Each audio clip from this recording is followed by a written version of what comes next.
Good evening, everyone. Welcome to Off the Ropes, Episode 6, WWE Draft and WWE Backlash Preview. Hello, everyone. I'm Brett Swinney. Alongside of me is KO Kyle Owens and Brandon Ogden. We have a special guest tonight. I feel like we have to outdo ourselves every time with a special guest, and I've got a good one tonight. It's Mr. Matt Diggs. Welcome, Matt. Hello. I can cut more promos than a Bed Bath and Beyond going out of business sale, and I'm excited to be with the crew tonight. Awesome. Well, you'll notice there's someone missing tonight. Um, I don't know where he is. I think he got lost. I think he got lost in the draft. Maybe he got drafted the other night because he was live in Fort Worth for night 2 of the draft. Who would he be drafted to, though, Raw or SmackDown? He wants to go wherever Omos is. He told me. Well, Omos is a free agent. So maybe he's trying to work out a deal then. Maybe he's trying to get signed. I think Jeremy looks like a Raw person. I think he'd be a Raw guy. Okay. Well, he may try to jump in and join us here tonight. He said he's gonna try. So we'll make sure we save that match for him. That's what Brandon's already assigned him that match to talk about. Before I get started, how's everyone's week going? Good. Working, busy. I'm actually working right now, so if I look like I'm not paying attention, I'm listening, but I'm doing double duty. Kind of like Brandon was doing last stream. I'm doing double duty right now. I'm all here this time. now we're at the point where I don't have to work on Tuesdays. So. Matt looks the most comfortable though. He's in a recliner. I mean, I am in a recliner. But I am disappointed this week. I was expecting a lot more from our WWE draft, the fireworks. But then again, I don't know what the WWE can do these days to get back there, because I find myself perpetually disappointed by them. Am I the only one here who just seems to always just be disappointed with the WWE product? You get excited for WrestleMania, then you leave WrestleMania let down. Now I'm excited for the draft, and it's like being a Cowboys fan here, just being down perpetually. Well, be careful. Be tread thin water because you have an Eagles fan in the bottom right corner there. So be careful. Oh, he's got his own issues to work out, I'm sure. Well, first off, I want to say, and we'll talk about the draft first. We'll kind of go through each round, and we'll talk about what we thought. My thing overall, and this is what bugs me, and I don't know if you guys notice this, but like, what's the randomness of random people coming out of the room making picks? Like, I miss the old days where, you had somebody running Raw, you running SmackDown, like there was some actual like meaning behind the picks. Like, is it just random folks? I think Teddy Long was on Raw. He was in the Raw draft room one night, and then he was on the SmackDown. Yeah, that bothers me because in a draft, there should be like one team should be wanting to pick better than the other. So it should be some coherence there. Back when you had was it Bischoff and someone that did one year, he came out, but it had some kind of meaning. Like right now you have one guy running both shows. It does on screen at least. And I miss that, like having some kind of meaning behind the picks. Yeah. The only part I liked this was they did it on Friday. Last night they didn't. But when they brought Shawn Michaels out, it was funny to see his NXT guys get drafted. Yeah. They did on Friday, but last night he just announced random people. Yeah. But the one thing I'm glad they didn't do this year was the first year they did it it was right when SmackDown on Fox had just started, and they had these war room executives. Oh, yeah. That was just ridiculous. Yeah, that was a little silly. But the on-screen person in charge of each show was cool because they legitimately could say, okay, this is my show.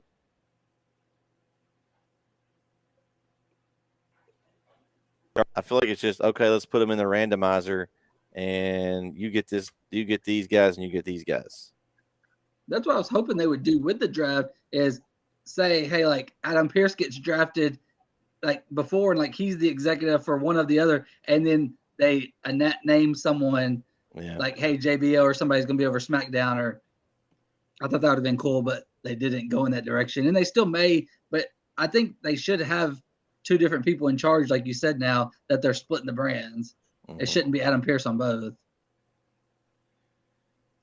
the very generic WWE executive. And this just gets into this whole idea that they continue to drop the ball. I know kayfabe and whatnot, but at the end of the day, or even something where you might have even had like a live streaming thing. They could have even given some logic to that, because you could kind of pick together some logic with the champions. Like, okay, they get this champion, so we got to pick this champion to kind of offset that champion, because we don't want to have we don't want to have a women's division void from our program, so we have to draft this way. But they didn't even refer to that. They didn't even have the commentators kind of play up any sort of the logic. It was just a basic randomizer, like you said, Brandon. And it takes the fun out of it when you can't have the drama of what's going to happen. And in two competitive people, I mean, this is a sport founded on competitiveness, and now we don't even have two figureheads fighting each other for picks or whatnot. It's just Adam Pearce, who he thinks he wants.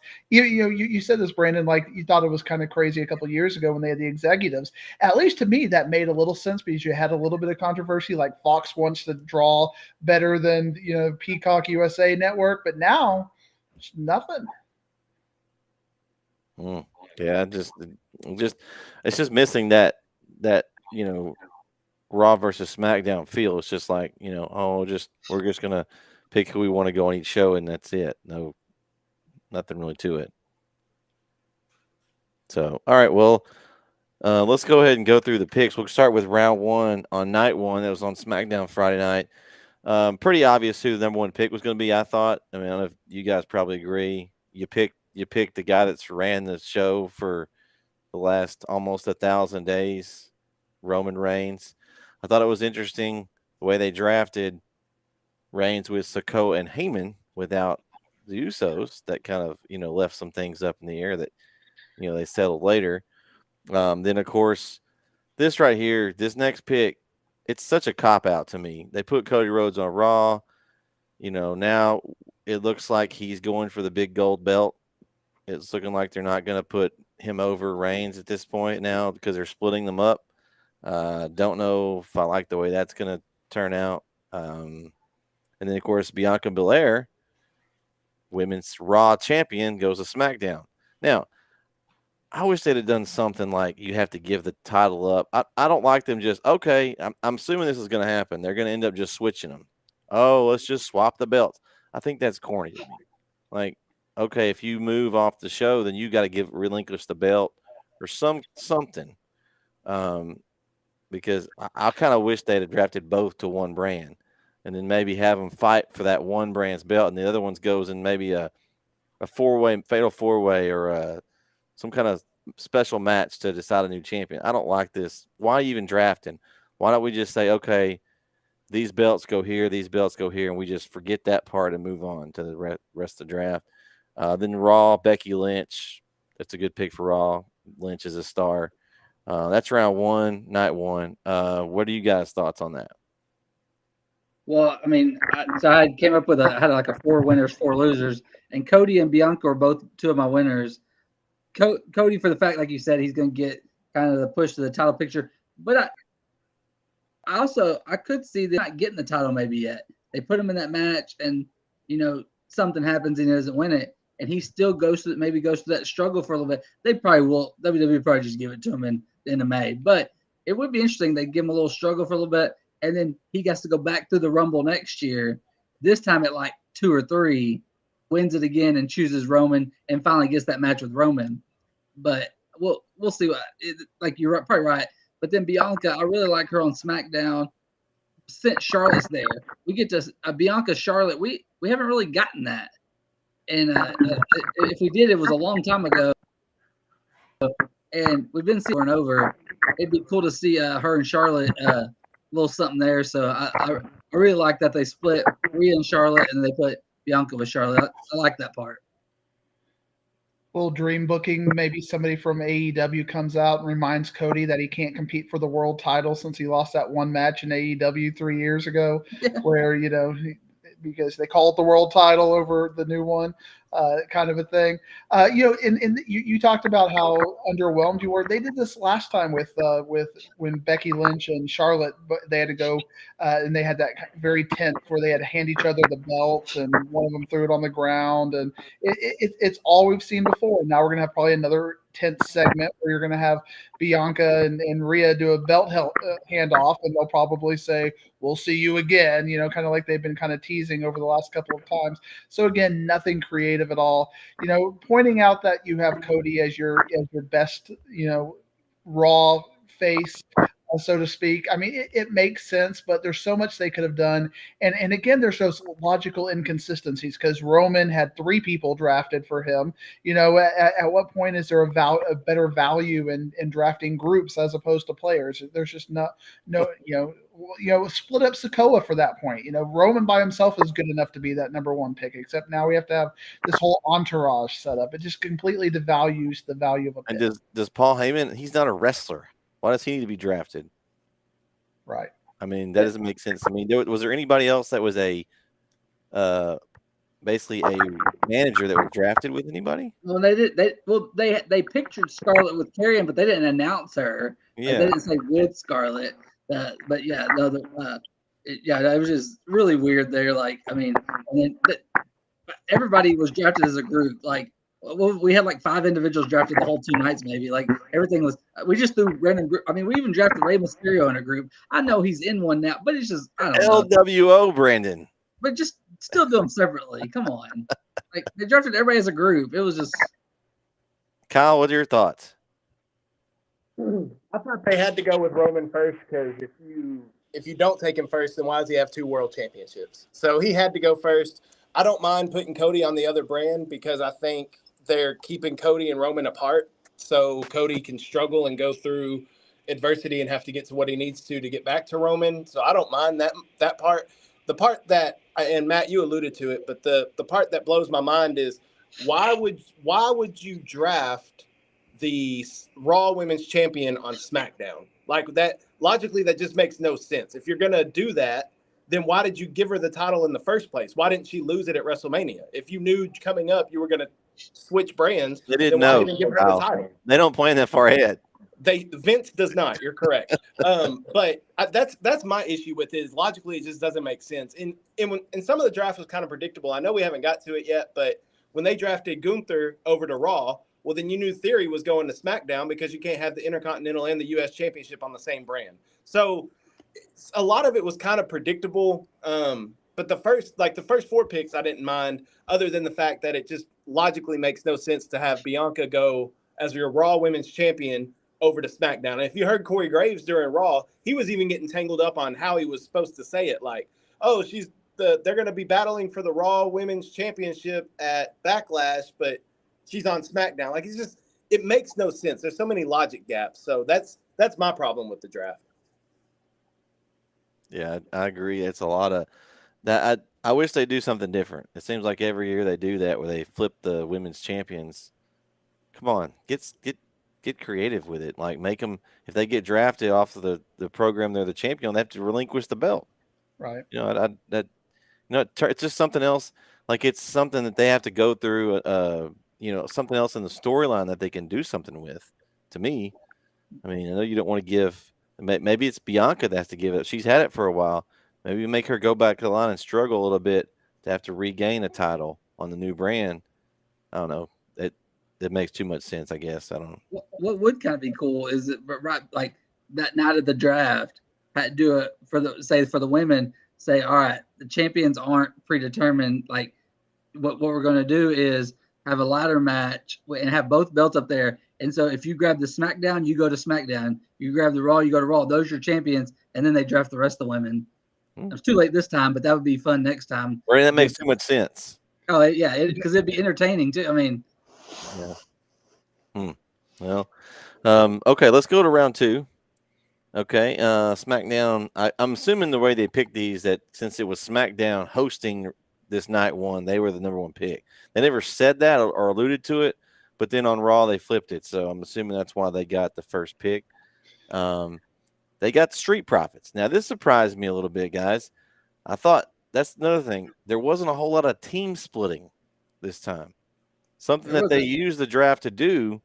I thought Street Profits was one of those I thought could be split. They were drafted together over to SmackDown. Of course, you had to draft Imperium all together because it's a group. It's the theme of this draft was factions. because there was a lot of factions drafted together, which I don't say I'm okay with it, but I'm just glad they have some factions there for a while.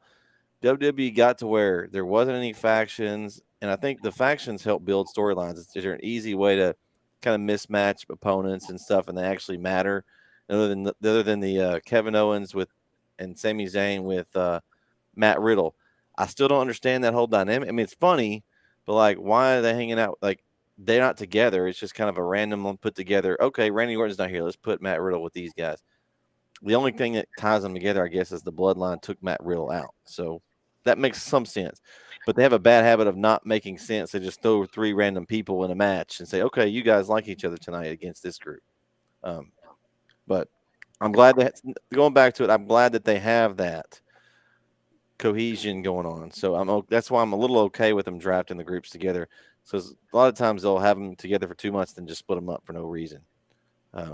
So at least they're trying to work on that. I like Imperium going to Raw. I love Gunther. Oh, he's incredible. I still think at some point he puts somebody over and goes after one of the big belts, but they're going to continue to use him, I guess, right now and maybe get some new matchups on Raw. Edge to SmackDown, the next pick, and then Matt Riddle stays on Raw. Those are the 4 in that round, fellas. What do y'all think there? I mean, nothing too surprising there. I mean, it is what it is. I mean, they're just I guess the Edge flipping is the only main thing. But like you said, when we saw Imperium was going, then we were like, okay, well, just when's Austin Theory coming to SmackDown because we know what's happening. So. When you consider the fact that I guess they try to use that position to elevate the Street Profits, like they're going to say, okay, this is our second pick. We're going to have high expectations for the Street Profits, and then they just do a completely telegraphed match where on SmackDown they're now on there after being the second pick. Of course, they're going to win that 4-way, and they ended up winning that 4-way instead of being creative and using that as a chance to split them up or do something. And then, of course, when Bianca was drafted, you kind of know that they start keeping people together for marriage reasons. If Seth and Becky are going to stay on the same brand, obviously Bianca and Montez are going to stay on the same brand. So that kind of takes a little bit of the drama out as far as what's going to happen. And that used to be the great thing. I mean, you can just go back and remember that pop when John Cena got announced as the number 1 pick for Raw that one time. That meant something. It's like, okay, this is a big change. It's going to be a new attitude. It's going to be a new thing we're going to be trying. John Cena is coming over here, and there just wasn't that in the draft on this time. And they had the opportunity to do some things that some very creative things. If they truly wanted to throw it in a randomizer just to see what would come out of it, let's shake up announcing crews and let's shake up. And they ultimately did. It was announced afterward that the ring announcers have swapped. That Mike Rome is now going to be on SmackDown and Samantha Irvin's going to be on Monday Night Raw. But other than that, it's just there's no real logic to it. And that was because Ricochet. I guess Ricochet is she dates the ring announcer. Yeah. So that's why they switched it. It wasn't because they needed to switch things up, man. It was just they had to. So don't get too ahead. They didn't think about that. It was just because they had to. Fair enough there. And ultimately, you want to look at these things and maybe the Street Profits get a good push. Maybe we're going to start rebuilding the tag division. I think AEW has proven that you can have a viable tag division that's fun and people really care about watching. And the Usos have definitely elevated the match quality in the last few months. But again, it's just all been bloodline related. And now maybe we can get some true competition for who's going to be the next tag team. But of course, now they're going to have to decide, are we going to split those belts, or are we going to have the World Tag Team Championship in addition to the Undisputed Tag Team Championships? So definitely some storylines that they're going to have to fill in the gaps in the logic of. Yeah, that's definitely the case. Kyle, we went over round 2. If you want to jump in, basically Street Profits, SmackDown, Raw Imperium, SmackDown Edge, and Raw Riddle.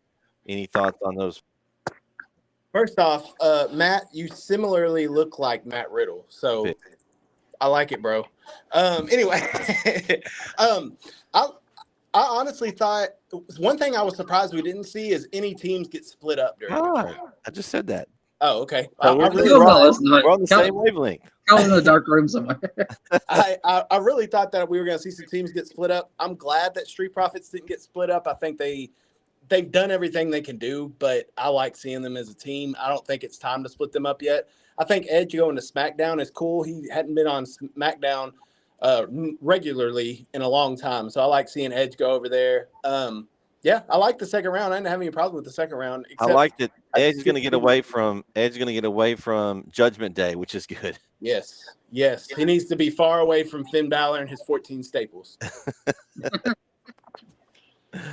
Oh, all right. Anybody else got any thoughts on round 2? We'll go on to round 3. All right. Round 3, we had SmackDown took Bobby Lashley. Raw took Drew McIntyre. SmackDown took the OC, which magically returns from a hiatus. I'm not sure. Yeah, they throw it up, Kyle. I'm not sure how long it's been since the OC has been on TV, but it's been a long time. I know AJ's been hurt, but they just took everybody off. Make a big deal of it. Yeah, they never said anything about it. Just kind of. And then Raw selected Indy Hartwell. I'm sorry. That was round 4. The Miz. I'm sorry. Oh, well. How can I forget the Miz? He's not awesome.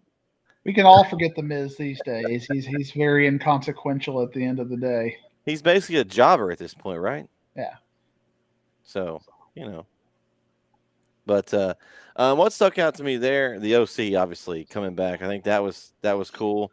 Be interesting to see what they do. They kind of came out and kind of, made their presence pretty quickly. I mean, they came out and immediately made an impact. I'm interested to see where they go with their feud-wise. Since there's so many cool groups now, they've got lots of things that they can do with them. So, be interesting. Maybe Judgment Day. Well, they're on different. Oh, they are different. They OC Bloodline and AJ Roman. Bloodline. Okay, I like that. They've got, but they do AJ Roman, and then you can do the Gallows and them with the Usos. Okay. But I don't know how much. They keep planting the seeds. I'm waiting to see. I don't know much longer the Usos are going to be in the Bloodline, but I thought they were going to pull the trigger last Friday. I thought the draft SmackDown had me locked in. Raw, on the other hand, didn't. But SmackDown, I was locked in the whole night. There was just some cool little things in that show, but with the draft and everything. Well, I kind of thought the draft might split them up. I thought they might get. Oh, I did too. Like where Roman went to the draft people and told them Raw needs to take the Usos, and like that was going to split them up. I thought maybe. Yeah, but that made too much sense. Yeah, it did. But I really thought Solo was coming out to do something, and then Riddle attacked him, so it kept it going a little bit. But I was, SmackDown had me locked in. I thought SmackDown was a really good show. Raw not so much. Raw didn't keep me interested. SmackDown kept me interested. Raw felt like a Vince McMahon show that was thrown together last minute. I fell asleep 4 times. Oh man, yep. Okay, so since I jumped to it round 4 a while ago, we'll go to it. SmackDown took Damage Control. Raw took Shinsuke Nakamura. SmackDown took Alba Fire and Isla Dawn from NXT. I thought that was interesting. And then there's Raw took Indy Hartwell. Now, question, fellas.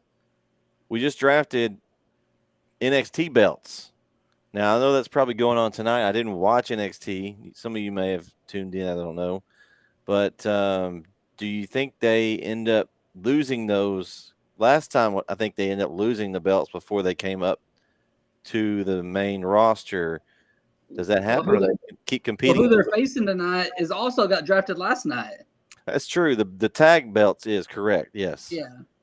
So they also got drafted. Both teams got drafted. So I really don't, because this goes into effect next Monday. Yes. Right. I don't know. It's always weird when they draft. They up like that when they have the belts. It's like they needed to relinquish the belt. I think before now you're going to have all the belts on main roster. Now you've got nothing on NXT. And then it's kind of predictable. Usually like 2 or 3 weeks later, they have a match against somebody at NXT and they're going to lose because they're on the main roster. Yeah, because there's a pay-per-view like that same weekend as there's like Night of Champions, there's an AEW one on Sunday, and there's an NXT one that Sunday. So I'm sure they'll probably lose it then. But I don't think Indy has a match tonight. I don't like that because it makes it too predictable. Yeah. And Indy's hurt right now, so that could be kind of a little bit of a wrench into these things. And if you remember a few years ago, and it was one of the more interesting storylines when they were introducing Kevin Owens to the main roster when he came out as the NXT champion and laid out John Cena. That kind of gave the NXT belt and him a lot more credibility. So if they're willing to fly him back and forth, maybe they can keep him for a couple more months and kind of have him work both shows, because and this has been kind of a problem with NXT, is that the NXT stars don't immediately get pushed. They don't immediately get a spotlight. They still have to really earn it.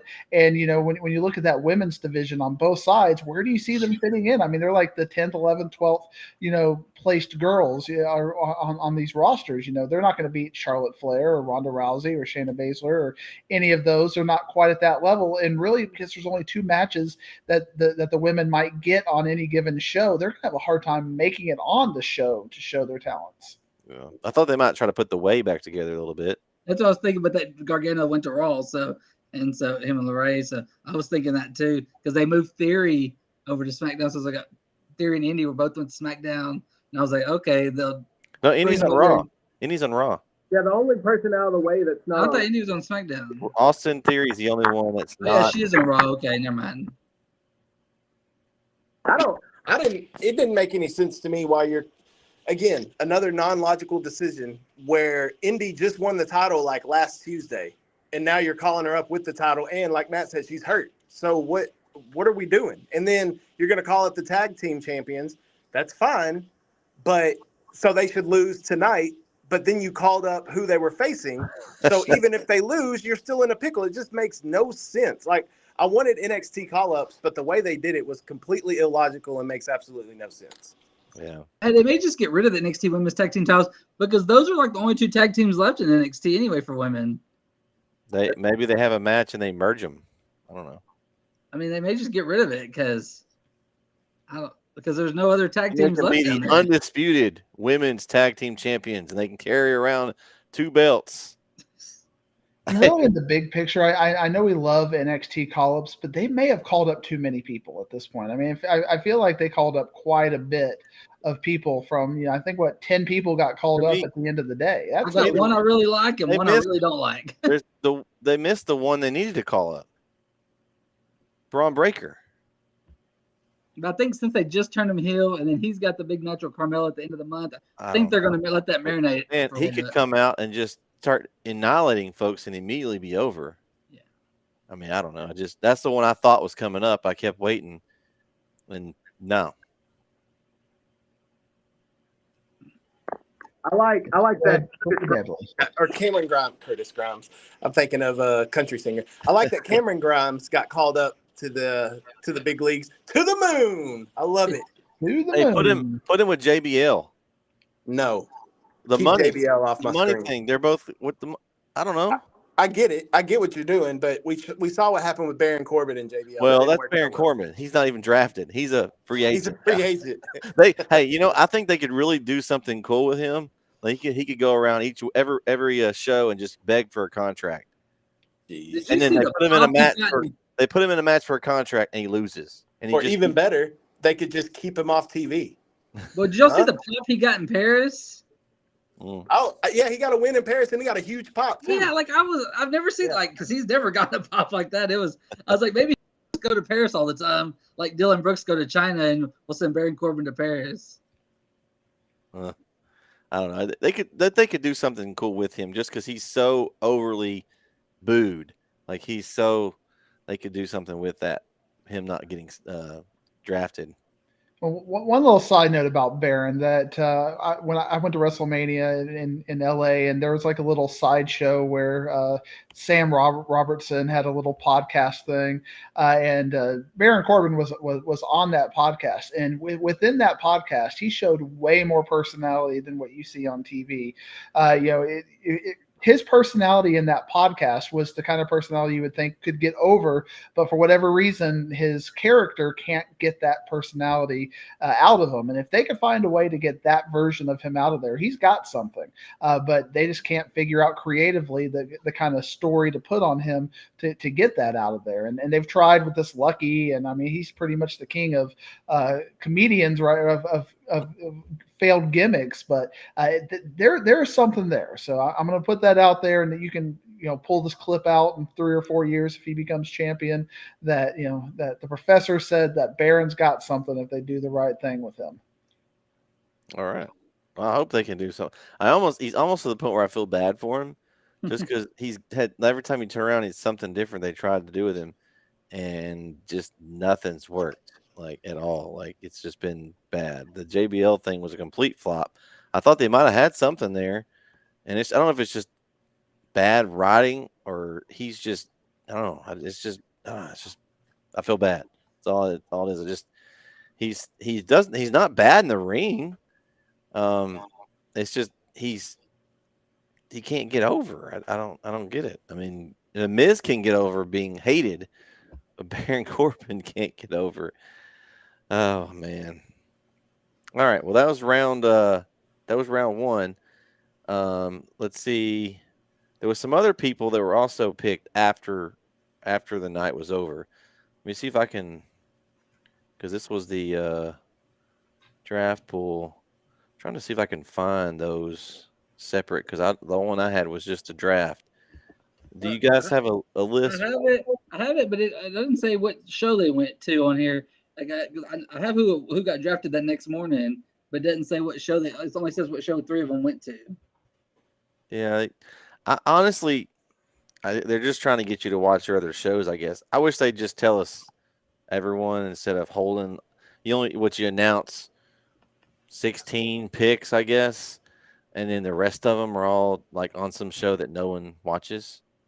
According to WWE.com from SmackDown, we had the Viking Raiders, Dexter Lumis, Candice LeRae, Massey and Mansoir, and Maxine Dupree, Zoe Stark, JD Medina, Apollo Crews, Natalia, Sonya Deville, and Chelsea Green all went to Raw. And then Top Dollar, Adonis, Hit Row, and Lacey Evans went to SmackDown. So those were the after show. Okay, so it does say they all went to Raw. Okay, then see this list I'm looking at looks funny. Okay, so as it was, they all went to Raw, and then the Hit Row and Lacey. So Raw won that draft after draft. How was that determined? Were all those one pick? Man, I guess it has to do with the fact that you got the 3 hour thing. Because you know how they used to do that thing where they had to do 3 picks versus 2 picks, which made sense, logically when you're filling time and hours. So I guess that's the way they kind of gave some depth with the SmackDown Lowdown draft. Yeah. Well, and on Friday night, so each had 4 picks on Friday night, but SmackDown got way more people on Friday night because SmackDown got all the groups and tag teams on Friday when Raw didn't get any that night. They just got individuals. So it kind of balanced out, actually. Except Saturday it was all individuals, so it looks more disparaging. Yeah, I don't know. It's just kind of, I don't like that they don't tell you.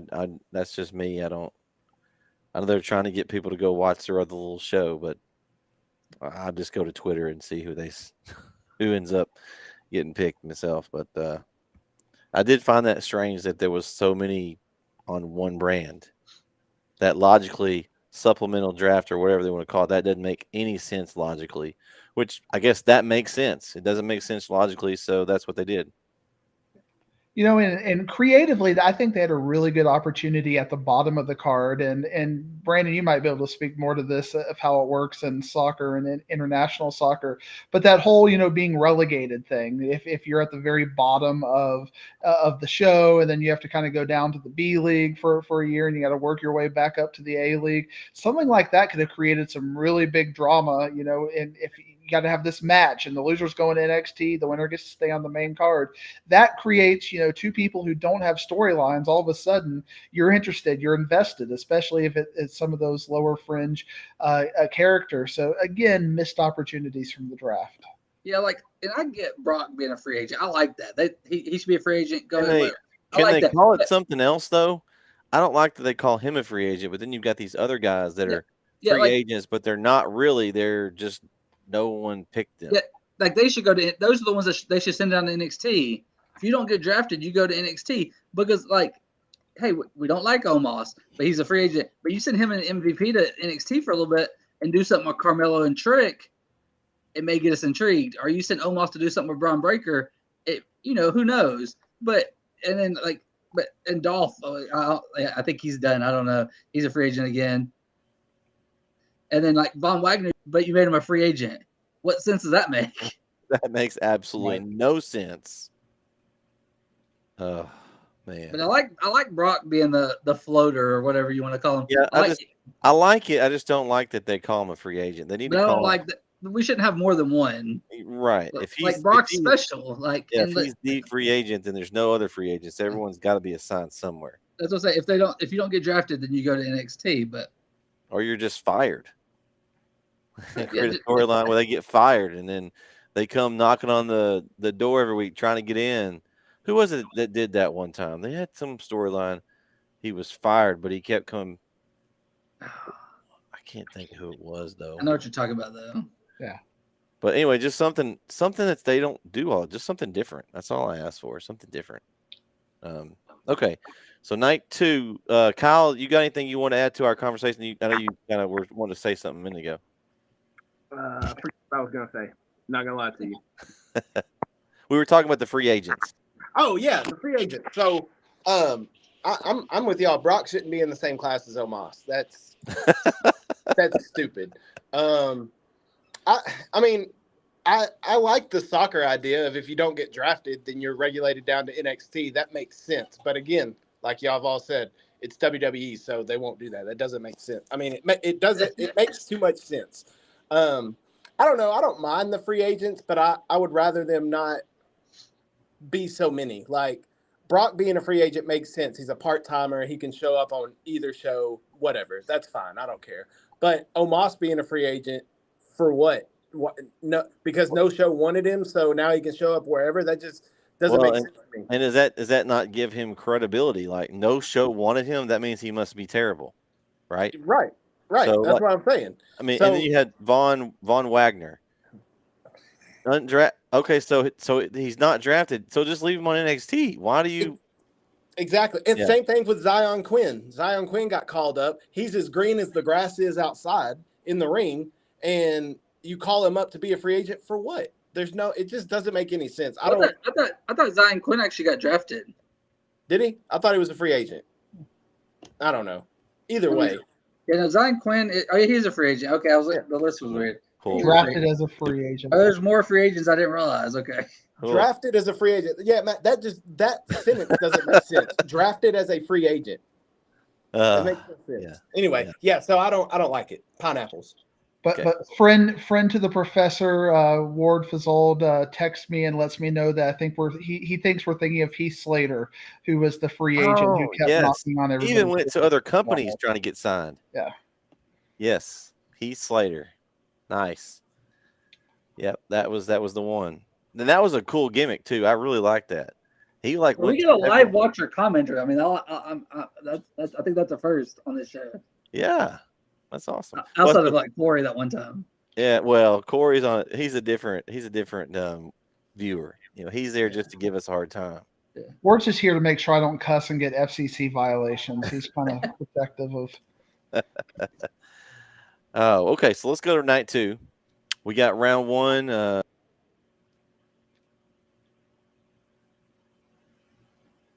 Seth Rollins to Raw, Charlotte Flair to SmackDown. Honestly, didn't have a problem with any of those picks. Who wouldn't want to take a title to their brand, and who wouldn't want Seth freaking Rollins and Charlotte Flair on their brand? So honestly, I don't have any issues with those. The only issue, again, and we already talked about it with the women's flipping the belts thing. I just don't like that, but we've already talked about that. Anybody got any thoughts other than it's pretty straightforward picks? I mean, I will say they didn't. The first rounds, I guess, they did take the top people. Like, for instance, if they'd have taken like Roman Reigns in like the second round, or like they took top people in the top rounds, which actually makes sense and that's good. You don't want to. The people that are taken in the first couple of rounds should be your better talent. So I think your belts, people that have belts and your better talent should go in the higher rounds, and I think they did that here pretty easily.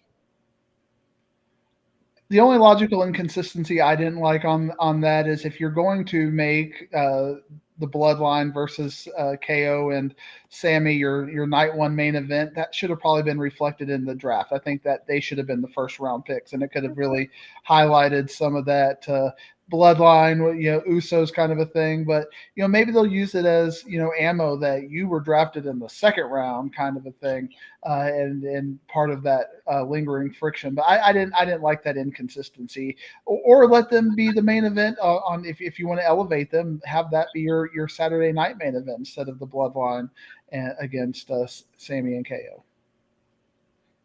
Not that KO down there on the screen, but Yeah. That's nephew KO. Uncle KO is the one on Raw. Yeah, my boy Uncle Kevin. That's why I call him. We're still waiting. We're still waiting for him to get us some tickets from Uncle Kevin to some ringside tickets. I'm working on it. He'll be down for Thanksgiving, and we'll be able to talk at the table. Thanksgiving? That's a long time, man. It's closer than you think. Okay. And do Canadians even celebrate Thanksgiving? That's a great question. I'm invited him and Sammy down to celebrate an American Thanksgiving in Texas. So okay, we'll see what happens.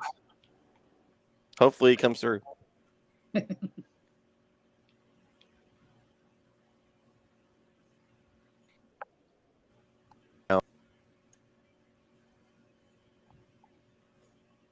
No, we're good to go round two. Oh, we're good, yeah. All right, round two. And here's your KO and Sami Zayn pick. Number one in the round two to Raw. Right behind them, the Usos to SmackDown.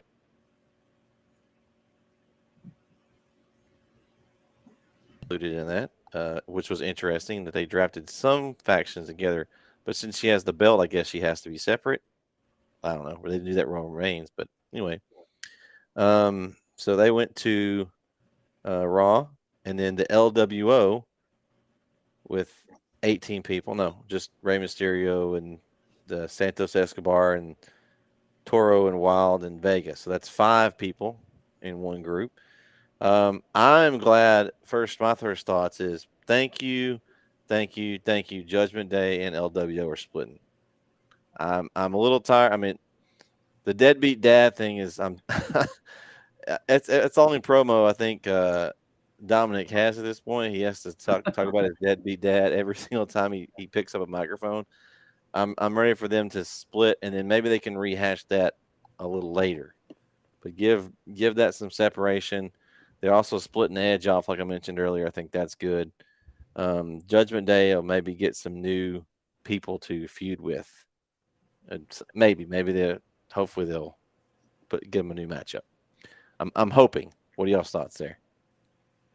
I agree with that. My only thing in this round was so they put Sammy and Kevin on Raw, so that makes me think: are they going to create a new tag team title for SmackDown? But if they do, like, there's there's no other tag teams really. I mean, like Judgment Day, and they didn't bring many tag teams to Raw. They put outside of the champions, they put all the other tag teams on SmackDown. So I don't know, is Sammy and Kevin going to go float back and forth, but they still got drafted? So they only go to Raw when they're not champions, which they're probably going to lose the title soon anyway because they can't go to Saudi. So we'll see. I don't know what's going. It was just I thought that was odd.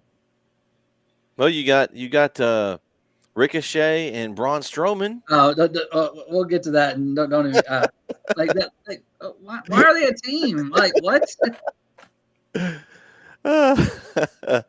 One thing that's incredibly frustrating, and again, I'm just sitting here as the dark cloud complaining about WWE creative and the little things that they used to do. They would always take really good care.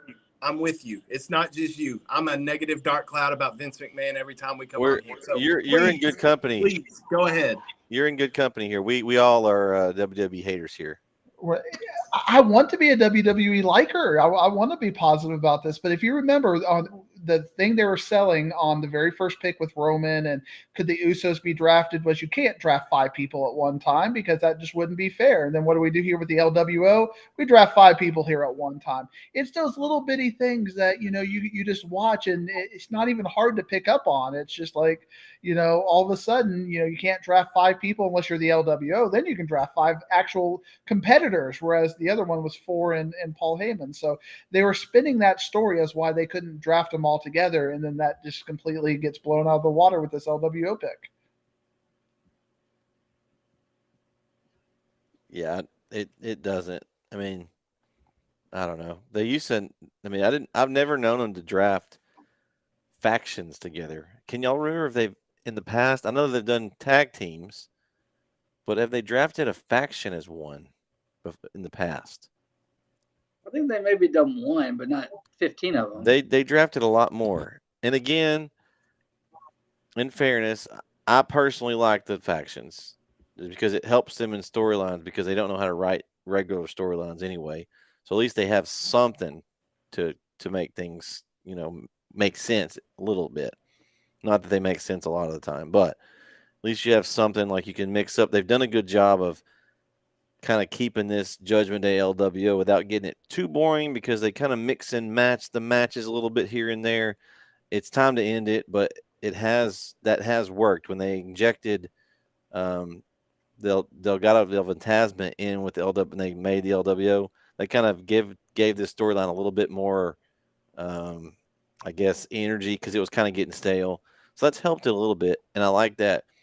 But drafting 5 people, that's a lot because to me, if you're saying that you can draft a whole group, then from the very beginning of the first pick, don't you want to get a lot of good talent in one roster? If I can get 5 guys, if I'm drafting for the Dallas Cowboys, and I can take 5 players or I can take one, am I taking only one or am I taking 5? Apparently, that was the Philadelphia Eagles philosophy. Let's get the Georgia Bulldogs in there and just start drafting all of them. But Brett, you're being way too kind because ultimately, this is their biggest problem with laziness is using these factions because all they do is just rotate. If they got 3 against 3, they're just rotating those 3 in different matches and not actually building them up and letting them be strong when they face each other. It's just Yeah. we're gonna have a month of dances and a blow off match, and you're gonna dance with your next partner. So Well, if they don't have the factions, though, Matt, if they don't have the factions, then the groupings don't make any sense. It's like, hey, let's throw 5 random guys together and let them fight these guys. I don't know why they like each other or why they're together, but okay, let's just throw them out. So that at least they have some semblance of okay, we're at least a group. So that's the main reason because, like I said, WWE has so many problems with making things actually work. At least if they're together as a group, then we know why they're together. That's my main thing. Not that is lazy. I agree with you 100%. But they don't know how to write it any other way. So that's the only way they can do it. They can't. I mean, you watch this other program on Wednesday night, and they seem to figure out how to make like they've got the pillars thing going. They're throwing back to like right when AEW started, like bringing all this together, and it actually makes sense. WWE they couldn't do that. There's no way they can put things together and make things make sense. So that's kind of like their handicap, I guess. that and titles. It's like if we can just make more titles, we can make a storyline out of that. It's complete lazy booking. It's crap WWE, and you get $1 million writers and creative team coming up with this. Yet off the ropes, we could do this ourselves. And probably create a better episodes more often. It's just We should just have an episode of how would we book it? fantasy booking. I mean, you could make LWO be big and the Judgment Day be big at the same time without just having to have these individual matches. You can build 2 people and then build them up and have promos and whatnot to where then you have a blow off all of a sudden on a Backlash or a Monday Night Raw after Backlash where you have these finally getting to wrestle each other. Instead, we're just getting tag teams and odd 6-man pairings just to keep these factions fighting each other. And clearly, one is getting the edge over the other. It's just lazy booking, Kyle. That's what I'm saying, man. Lazy booking. Listen, I was excited for an LWO Judgment Day feud until these past 3 weeks we've gotten different variations of the matches, and now I'm like, okay, I don't care anymore. I don't care about it. And that's the point you were talking about. They like to blow through these feuds so quickly with these factions when they could drag these out. Give me a one-on-one with Santos and Finn. Give me a one-on-one with Ray and Dominic, or something. They like the 6-man tag too much. And that ruins the whole feud because now you've given me a pay-per-view match before a pay-per-view. So now it doesn't make sense to me. I don't like it. They need to do that better with their factions. I heard you talking about AEW a little bit. they got AEW's coming around with them factions now and starting to use those a little better. So, but they have the same issue where they blow through matches too. So it's a creative thing that just, I mean, it takes a little bit of effort, but if you could be a little more creative and not just blow through all the matches at once, you can drag out a storyline for 3-4 months until a big pay-per-view and have a big blow off. But instead they blow through it in a month and then have it at the pay-per-view, and we've already seen 12 different variations of the match. Now when the match happens, we're like, okay, cool, great match. And one thing AEW has done that you see a little bit with the Bloodline, because necessarily Roman isn't on every single week. It's okay to not have a story every single week. It's okay to have a wrestler take a week or two off and slow build that way if you have to. If you don't have the creative to write the storylines over an arc of a month or 2 months. So the problem is they don't have any other storyline that really interests me right now except for the Bloodline storyline. Honestly, I tune in just to see if they're gonna, when's Jay and Jimmy gonna realize they're getting used and about to get kicked out. At this point, I mean that's the problem. Is you can take Roman off the show a few weeks, but you can't take the Bloodline completely off. Otherwise, there's nothing else that gets you hooked in. At least that's my opinion right now. There's not really any other storyline right now that I'm like hooked into on WWE except for that. Other than that, I could just flip through and skip through, see who wins the matches, and just move on.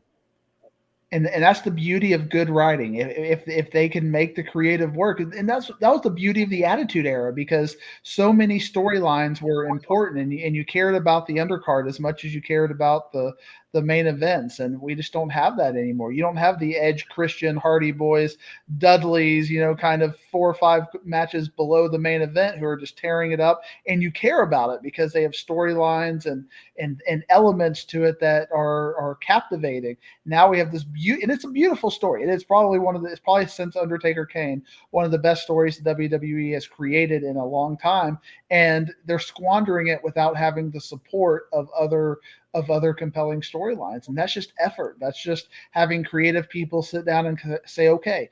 And I see a little bit of trying, like this whole Chad Gable and Otis. And I mean, they're trying to create Otis. Otis. There's Kyle. Otis. And even though they're trying not to make it happen, are you not interested in LA Knight? I mean, I know we're going to talk about him in a little bit. That's Kyle's boy. He's getting some elements of excitement behind him. Yeah. They could really do something with him. I liked him in Impact as Eli Drake. He's got the charisma. Those kind of people can just basically sell their own storylines if they just give them the opportunity to do so. But and then you could throw Cameron Grimes and LA Knight and say they tore it up in NXT, and you can have all kinds of throwbacks to that. So there's potential, but you got to write the stories and you got to make it make sense. All right, so we got the next round is round 3.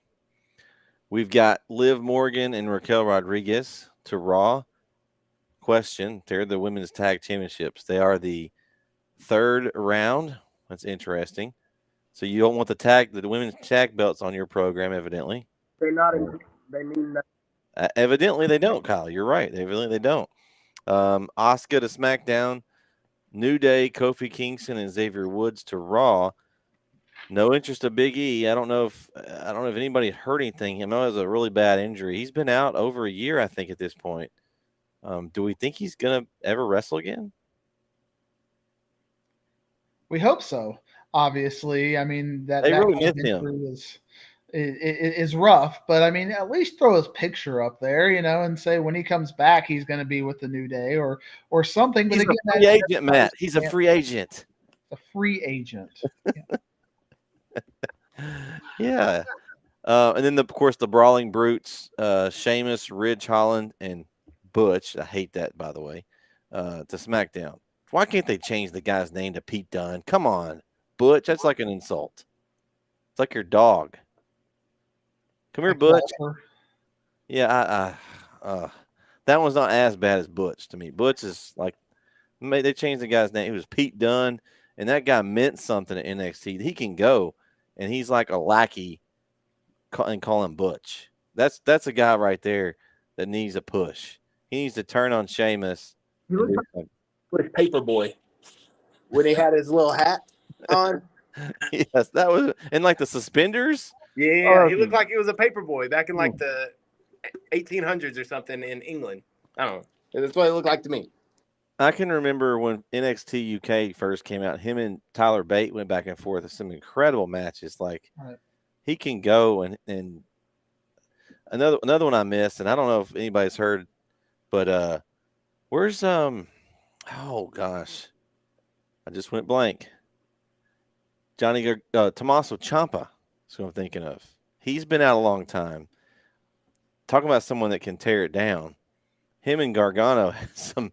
I thought they were going to kill each other matches over the years, and I'd love to see another feud with those guys for even it could be for a title at this point because they should both be getting pushes. That's where they NXT for a while they built all these guys up, and it's like please don't call my guy up to the main roster, please, and they call him up and ruin him. It's like, but that's another one that I'm wondering about because he's been out injured as well.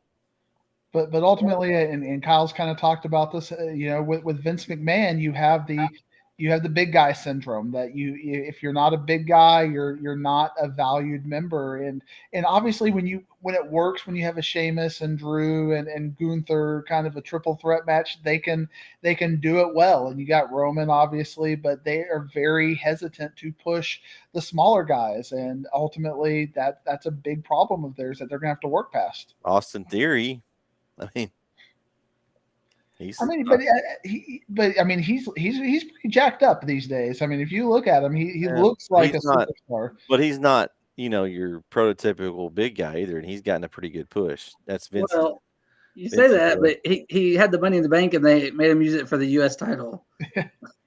Yeah, true. And as Cena said, they're pushing him down our throat, and we're not buying. So Gargano right it's now. great that you're. But Gargano's being wasted. Yes. I mean, I don't get it. He's been playing around with the Miz and Dexter Loomis, which I like Loomis a lot. He's got some cool, that with his story with the Miz was another one of the better ones of recent time, in my opinion. That was a cool storyline. And then they just ended it, and that's just part of the poor creative that needs to really be in place to facilitate excellence. Is that if you're going to write these stories, extend them, make them relevant, make us care about them, because Dexter Loomis is one of their most captivating characters, and we don't really know much about him, and then he just disappears for a while, and then the only kind of flashbacks we get is him lifting Indy up at NXT, and you get that kind of throwback. Probably one of the most underutilized, more interesting characters that you have, but again, just what is happening with them. I wonder if we got them all in a room, how many of those would regret being called up from NXT? I mean, they might like the payday, but the character development's just not there. Yeah, I don't understand why. If it's what's it saying? If it ain't broke, don't fix it. And it's like the opposite of WWE. They move it up to the main roster. They got to either change their name, take their last name away, just completely change their character. Like, why not? It's like they don't want to admit that NXT exists. Sometimes they don't even want to refer back to it. It doesn't make any sense to me. And then even give a shout out to our friend of the of DFW football, Keith Lee. I mean, they had him in a program with Roman for like a week, and it made sense, and then done. Yeah. Then we're gonna call him the Bearcat. Now he's an AEW wrestler. Yeah, and he's kind of been scarce over there. I'm hoping they'll kind of go back to the a feud with him and excuse me. Oh gosh, what's his name? The tag team partner. Swerve. Yeah, like they kind of just broke up and it just nothing ever happened. I'm hoping that they'll go back to that at some point. We lost Brandon. Not sure what happened. Rest in peace, Brandon. We're thinking of you right now, wherever you might be. Yeah, we lost him there. I don't know if he was. Maybe it was this next round. He didn't want to hear who got drafted. I don't know. We're in round 4. We got. This is interesting. Trish Stratus is getting drafted. Kyle, go ahead, Kyle. Why? I don't know. Because she's relevant all of a sudden because she took Tell out us, Kyle, Becky why? Lynch and she took out poor Rita or Lita. I'm sorry, Rita. I'm thinking old She had her. Teenage She had Mutant her. Turtles. She had her Margaret. heel turn with the most vicious forearm this side of the Mississippi. Hmm. I mean, it would have taken Brock Lesnar out. So Trish deserves everything. Thank you, Trish. That's what she said when she Thank came you. in. Thank you, Trish. Thank you, Trish. The second pick, round 4, Karrion Kross with Scarlett to SmackDown. Even though it didn't say anything about Scarlett when the pick was made, she was in the graphic, but it does show it here now. I guess they've added that in. Shayna Baszler and Ronda Rousey to Raw, which they've been injured. Like you pick some injured women wrestlers over someone that's healthy. Don't they still have a chance at the belt too since they won at WrestleMania? Yeah, they'll probably cash it in 6 months. Oh, yeah. Because they just We have completely different tag team champions. Yeah, exactly. So there's no build or anything there at all. Then you got Kyle's boy, L.A. Knight, drafted to SmackDown. Yeah. Yeah. Let me Um, hear from you, Kyle. I know, my bad. Yeah. Sorry. so that I like that pick. The Trish pick is interesting to me. I don't know, like what Interesting is the wrong word. Kyle's Kyle. why? That was a great question from Kyle. Like I don't understand. Makes no sense. There's no logic behind it. Because she's feuding with Becky Lynch. Okay. So that gets us through maybe 1 or 2 pay-per-views, and then she goes away. So what was the point in drafting her when you could have drafted Braun Breaker or somebody else from NXT to that brand, or one of the free agents that you Shouldn't drafted? she be a free agent since she's kind of like Brock Lesnar? She's part time. Part-time should be free agents other than Roman Reigns because he's a Yeah. champion. And I could see Roman Reigns in the future having the Brock Lesnar type deal where he's just a free agent. And it would make sense if he goes that route on his schedule. So, what any thoughts on that one, Matt? I agree with everything you said. The Trish thing is very curious. Again, it allows an opportunity to upgrade somebody that you choose not to upgrade at the end of the day. LA Knight is a nice pick, and it's kind of a nod that he's grown up. Karrion Kross is being underutilized.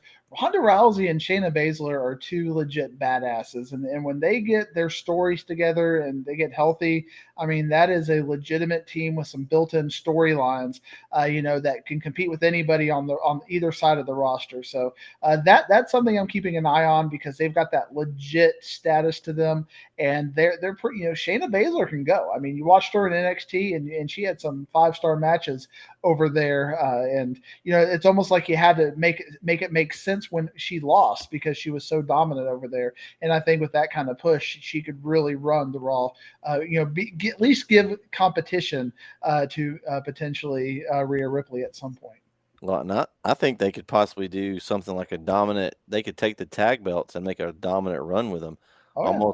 They could almost do a bloodline esque, like keep the belts for a really long time, put some real, I guess, meaning to the belts. Like right now, do you care that Liv Morgan and Raquel Rodriguez are the champs? Right. Really? Absolutely not.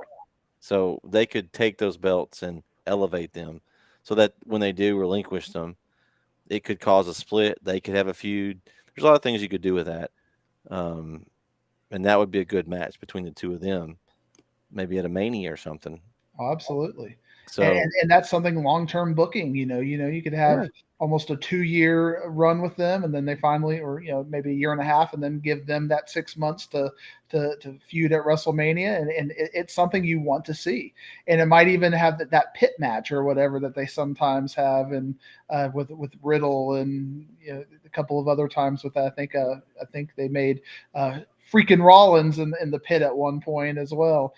Made him take a loss in the pit. So if you think about it, it makes a lot of sense. But at the same time, we got to see the development at some point. Yeah. Cal, you got any thoughts on that? No, I do not. All right. Yeah. Moving. You ready? Yeah. Okay. Moving on. Yeah. Round 5. And this is Kyle's got some thoughts on this first pick of round 5. I'm pretty sure here. Round 5, Braun Strowman and Ricochet drafted together as a tag team and first pick of round 5. Kyle definitely have thoughts. You can tell by his face. I mean, I like Ricochet, and Braun is an enormous human being, but again, not a real tag team. So what are we doing here? Why not split them up, have them go their separate ways? Are they punishing Braun for making the comment he doesn't like guys that fly and jump through the air? It seems like it, but it worked out. I mean, they're a good tag team. They're entertaining. And what Ricochet can do when Ricochet does that swanton off of Braun's shoulders, that's pretty cool. But I mean, maybe they get the belt, make a run, possibly. Maybe they turn. Braun just demolishes Ricochet and he turns them, and then they make a feud out of it. Possibly. I think they need to make Ricochet go heel. Ricochet, I don't think, has ever been a heel. I mean, so I think Ricochet being a heel would be interesting. Is it believable though? Yeah, I don't know. Maybe I don't know. I mean, I'll cheer Ricochet, but same thing we talked about with Bianca that one time, turning her heel just because she hasn't been heel. It's something different. It's to get her character in a different spot. So I wouldn't see Ricochet as a heel just to see what it does. Yeah, and you haven't heard him talk very much. It would be interesting to see. He doesn't come out and talk a whole lot. And ultimately, Braun is one of those characters, and maybe you'll disagree with this, but I mean, if you're going to pick 5 people who could legitimately beat Roman Reigns on either roster right now, he's probably one of the 5. I mean, you could talk about Brock having another chance, Gunther, Cody Rhodes, maybe main event Jey Uso. But I mean, there's not a lot of people, and Seth Rollins. There's not a lot of people you could just believe would beat Roman Reigns, and Braun is one of them. I mean, they've had some killer matches in the past, and Braun's gone over them in the past. So ultimately, there's a character there that, again, even in the world of the bigs that Vince likes, they're just not using him well. And I appreciate they're trying to give him something, and I guess something beats nothing. But tag teams. Well, the next pick in the 5th round, you got Shotzi to SmackDown, Bronson Reed to Raw, and then Pretty Deadly from NXT to SmackDown. Not a fan. I like Shotzi, but she brings nothing to the division. I really like the pick of Bronson Reed. Huge Bronson Reed fan. But Pretty Deadly, I'm not a fan of their gimmick. They can go in the ring. They're decent in the ring, but I don't care for their gimmick. So this round 5 was kind of a miss. Other than he liked Bronson Reed. That's pretty much. Yeah. Yeah. I mean, I can go with that. I mean, Braun Strowman, Ricochet. If they're a team, okay, they're a good pick there. Shotzi, I think they haven't gotten the right.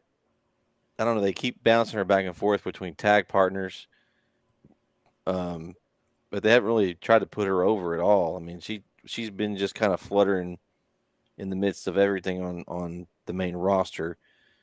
Bronson Reed's gotten a good push, and he's had that kind of the feud back and forth with him, Lashley, and Theory, which has been pretty cool. And I'm with Kyle. Pretty Deadly. I could do without those girly looking outfits. That's just, I'm not a fan. I know it's their gimmick or whatever, but I didn't even recognize them. They announced them and they stood up in NXT. They were all celebrating. I was like, oh, they're actually not really dumb looking when they're just wearing their little NXT garb. But I can't get past the gimmick. I don't like it, but to each their own, I guess. And they make it a little bit of a tweak for the main roster because obviously I don't know how well that will fly in the land of prime time. But we've really seen other than Gunther, you haven't seen anybody come up from NXT lately who has made. I mean, it used to be you had the Shield, and then you had KO and Sammy, and you had just hit after hit after hit of people coming up and actually making a difference. I think it's really been a while since you've had the NXT come up and really make a difference. You got the Gargano, Ciampa, and that class of. Well, you know why that's the case, though, Matt? Why is that? AEW. Well, before that, they were trying to sign. NXT was when Triple H was in charge. They were trying to sign those hot indie guys, and they had a lot of those guys that they signed, and that's why. As soon as AEW came around, a lot of those guys they changed the way they signed. They were signing younger talent and trying to build them up, which is fine as long as you can build a character, which they've had trouble doing here lately. But I think AEW took a lot of those guys like that they were trying to sign. A lot of the of course, Adam Cole was a huge one that left NXT, went over there. Those type of guys went over to AEW. That's why you're not seeing as many coming up from NXT. Surely Brandon loves him some Pretty Deadly. So, okay, so real quick. So my computer decided to restart on its own. Okay. And I guess it was doing an update. It took forever to come back, but I did turn on the on my phone. I was listening to y'all. I missed what y'all said about round 4. I have some thoughts there. I'll get back to it. But so I have been listening ever since. I've been listening since Trish. Yeah. To now. Go ahead. Give us your thoughts. So Pretty Deadly. They're pretty cool. They're cool next to. I like Elton Prince. I don't like the other dude, but I think Elton Prince could be with a different gimmick. Could be a star one day. I think but they're going to keep them together. But him as an individual, because I heard Kyle say, they're really good in the ring. Well, Elton Prince is he's probably one of the best in the ring I've seen in a long time. Like the other Kit dude, he's okay, and he's got more of the person. I think Elton Prince carries that team, and I think if they ever, but I don't know, I don't see them splitting them up anytime soon, just because they're kind of tied together. But the Asuka, I thought was. I didn't hear what y'all said about her. I thought maybe she was the biggest loser of the draft. You can put her on SmackDown. We'll never see her on SmackDown. We will never see her because Bianca's a champ, and then Charlotte's going to be in 2 hours. We may see Asuka once a month, and then the Trish thing that I just can't believe she got drafted. It's she's going to be there to the SummerSlam, and that's about it. And then I can't remember who else we talked. I heard some Bronson Reed talk. Oh, and then y'all talked about Ricochet and Braun. We talking about how good together.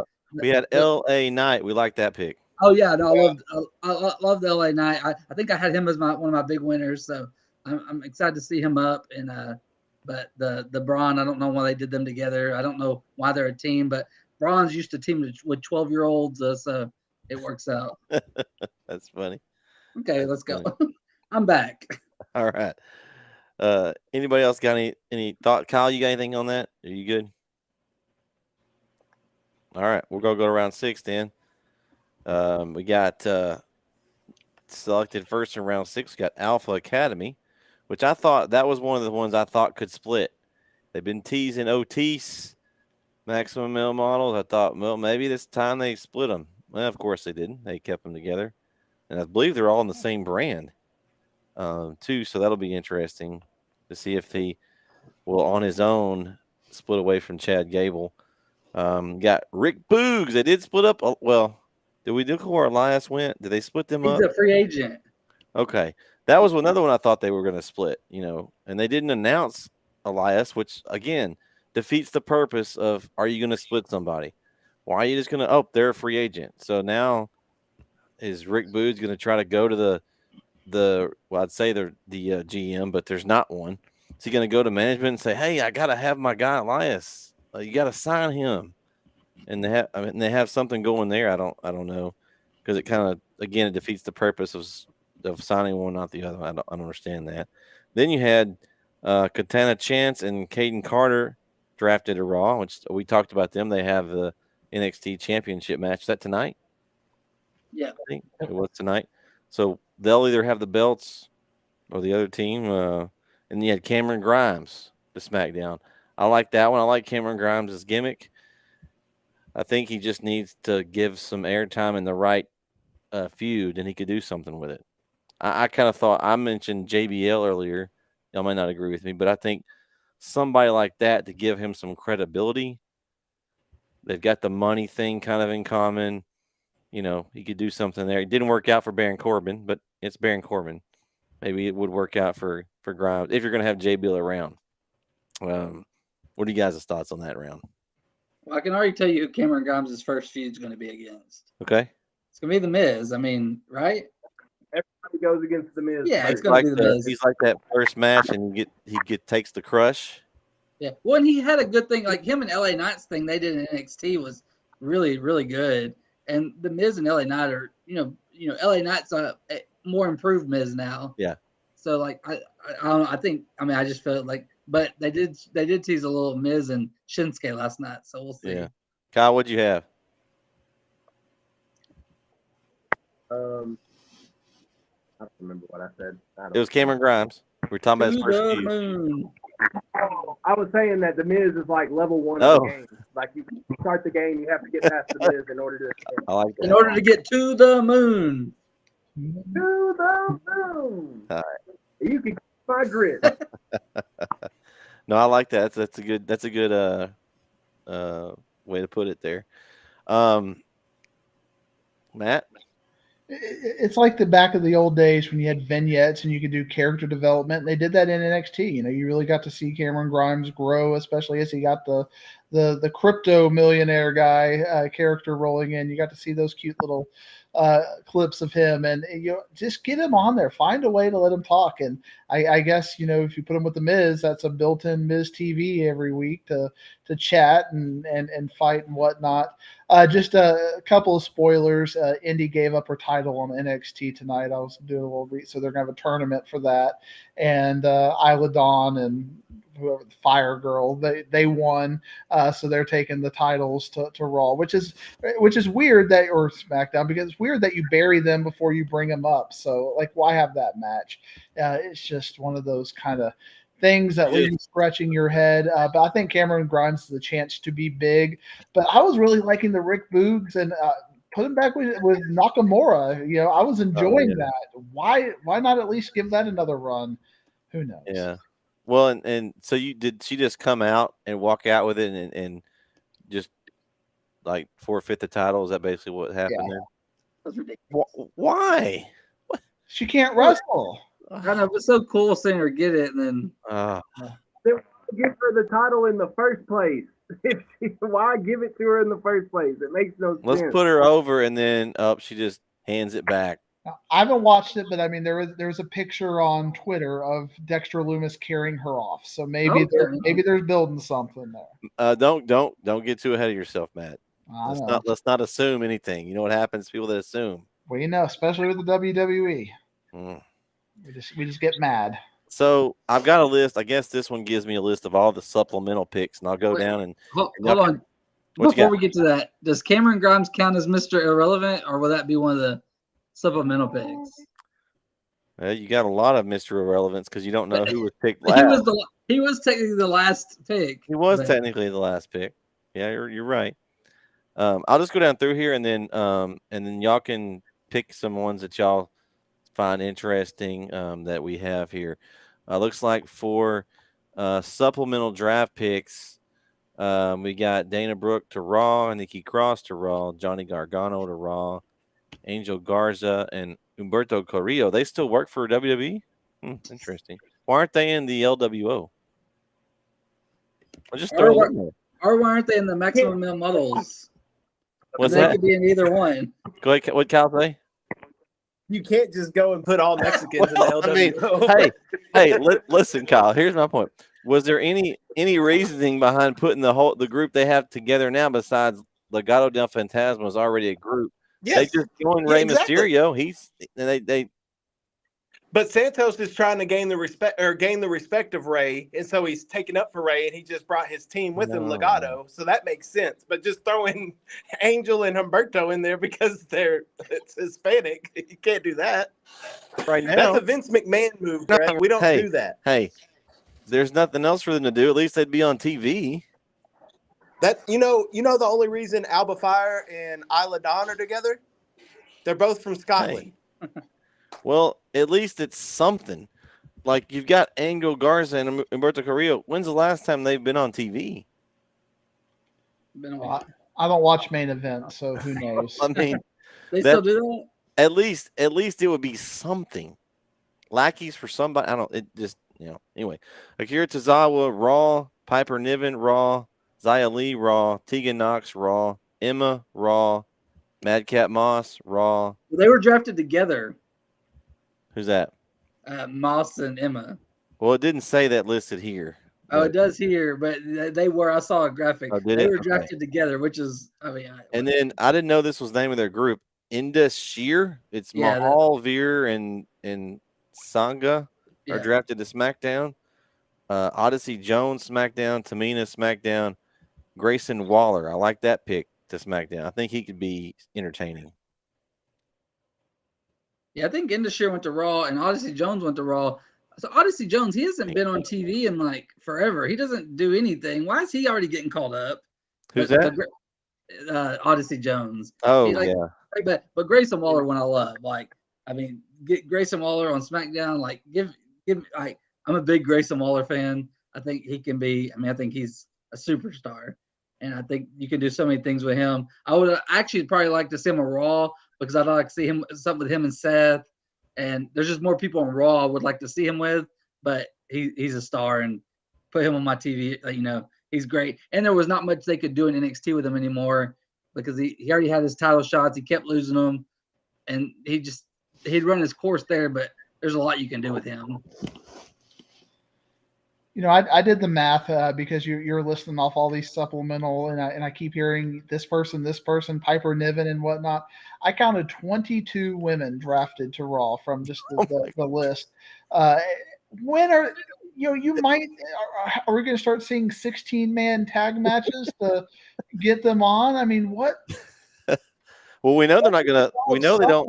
If you can't get them on the TV. Well, they're not going to have that many matches because of a 30-hour Raw, usually is like 30 minutes of matches. The rest of it is promos, entrances, and stuff like that. I think it was like a week or two ago, I saw where somebody posted that was like out of the entire 3 hours, it was literally like less than 30 minutes of actual matches. And that was like 4 or 5 matches.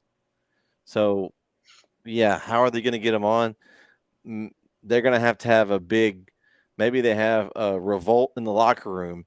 And all these women that don't get on, they create some big group, and they just come attack all the other women and just beat them down. And we have some big, War Games type match. I don't know, something. Thinking outside the box, Brett, which is I don't know. Antithetical to WWE. Maybe they come in and be like, they're like Nexus, and they just, form. They circle the ring and they just start beating people up, tearing the whole thing, whole ring apart. Everything. I don't know, something. That's the only way they're gonna get that many women on, because they already don't get very much airtime anyway. You have that many on one show, unless you're gonna have some other belts. Maybe that's why they're bringing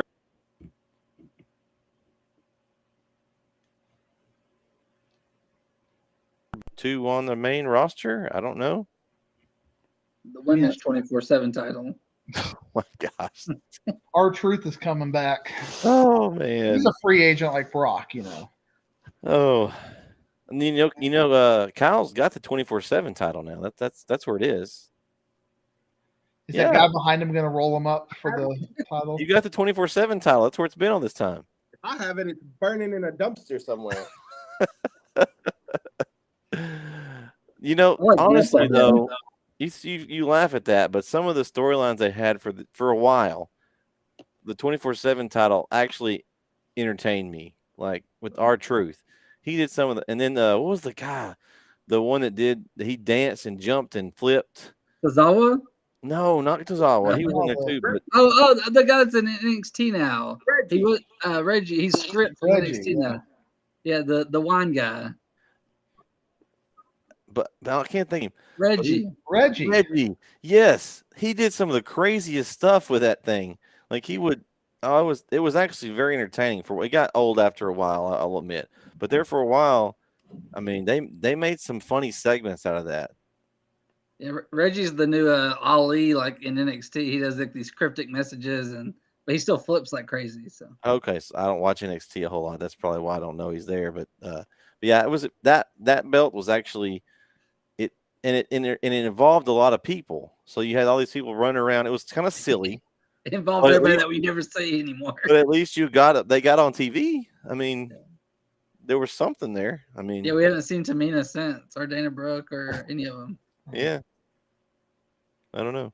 They've been starting to plug Tozawa in some weird stuff, but Yeah. backstage. But he hadn't had a match in 3 years. So All right, y'all ready to talk some Backlash? WrestleMania Backlash. Well, they still have that. I thought they changed it back to just Backlash now. Probably. Yeah, it's just the Backlash now. It's the whatever. Yeah. Yeah. Okay. All right. So let's just go here. First match. Let's go. I just have the match card, and it's got Brock Lesnar, Cody Rhodes on it listed first. So we'll start there. No, because you always got to start with that means that's gonna be the last match. So you'll be start from the bottom. Okay. Right at the bottom. Okay. Bottom we'll start Austin Theory, Bronson Reed, and Bobby Lashley. Yours is different than mine because the bottom of mine is Seth and Omos. Well, then you got. Oh, well, that Kyle's ready to talk about Omos. We'll start with that one. Okay, Kyle, let's hear you storyboard that match. I've been promised this all night.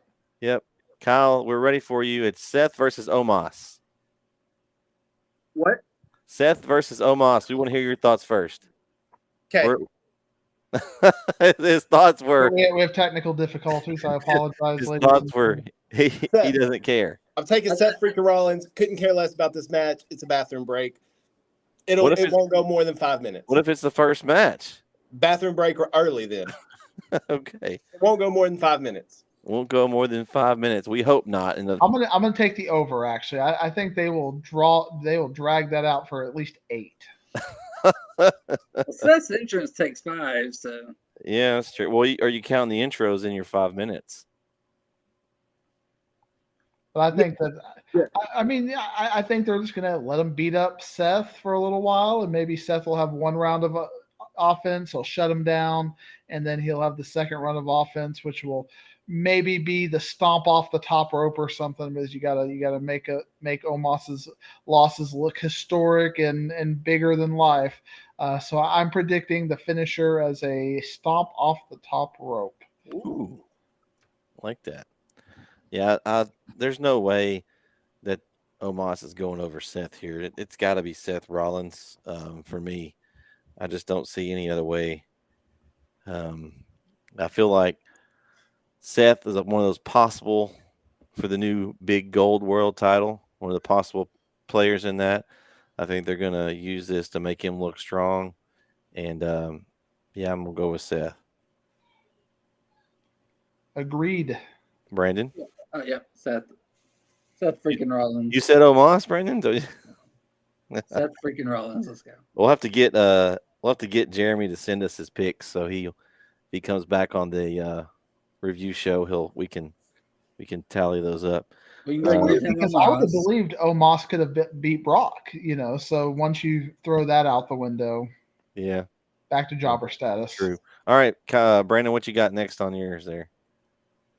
Well, we can go. You can go any order because I don't know if the next match on mine. Like I don't know what the main event is. Is the main event Cody and Brock, or is the main event Bloodline and? To me, the main event is the Bloodline versus KO, and that's the one I'm looking forward to against Matt Riddle. And then the poster is Damian and Bad Bunny. So like, that's because Bad Bunny's the host, probably. Yeah, but that might be the match I'm looking forward to the most. The Bad Bunny Damian Priest match. Yeah, I'm looking forward to it. Okay, well we'll talk about that one then. Right. Let's talk about it. So, Kyle, we're going to talk about Bad Bunny and Damian Priest. What do you got? You have to give your analysis in Spanish, by the way. I see. That's all I got. I'm taking. My gut tells me to take Damian, but I feel like they may give Bad Bunny the win since it's in Puerto Rico. But they're both from Puerto Rico, aren't they?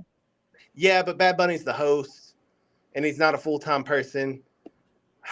It's a street fight. It's a street fight. Judgment Day is going to help Damian. I'm taking Priest. Okay, so Kyle's going to go with Damian Priest.